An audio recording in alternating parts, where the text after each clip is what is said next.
आज भारत में लगभग 21 राज्यों में बीजेपी का शासन है और बंगाल चुनाव तथा तमिलनाडु चुनाव के परिणामों ने सबको चौंका दिया है। जहां बंगाल में वामपंथी कही जाने वाली पार्टियों का सुपड़ा साफ हो गया, वहीं तमिलनाडु में टीवीके ने द्रविड़ राजनीति करने वाले दलों का लगभग सफाया कर दिया।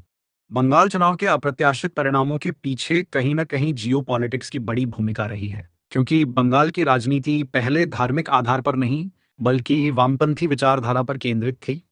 लेकिन बांग्लादेश में हुए उथल-पुथल और पश्चिम बंगाल की कुछ घटनाओं ने बहुसंख्यक यानी हिंदुओं के अस्तित्व और सुरक्षा को लेकर चिंता पैदा कर दी। ऊपर से बीजेपी की हिंदुत्ववादी छवि ने टीएमसी को हिंदू विरोधी करार देने का प्रयास किया, जिससे पहली बार बंगाल की राजनीति को बड़े स्तर पर धार्मिक रंग मिला। परिणाम स्वरूप बड़ी संख्या में हिंदू वोटरों का समर्थन सनातनी छवि वाली बीजेपी को मिला, जिससे बीजेपी बंगाल में बहुमत की सीटें जीतने में सफल हो पाई।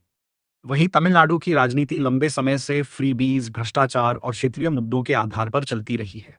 द्रविड़ राजनीति करने वाले दलों के लगभग 60 वर्षों के शासन के बावजूद थलापति विजय ने मात्र 2 वर्ष पहले बनी अपनी पार्टी टीवीके को तमिलनाडु की सबसे बड़ी पार्टी बना दिया। टीवीके ने कुल 234 सीटों में से 108 सीटों पर कब्जा जमाया। उनकी बड़ी जीत का कारण फ्रीबीज, भ्रष्टाचार और घूसखोरी के खिलाफ उठाए गए मुद्दे, सोशल मीडिया का प्रभाव तथा उनकी विशाल फैन फॉलोइंग रही। इसके जरिए उन्होंने लगभग 68% नए वोटरों को अपनी ओर आकर्षित किया और युवाओं की राजनीति को केंद्र में रखा।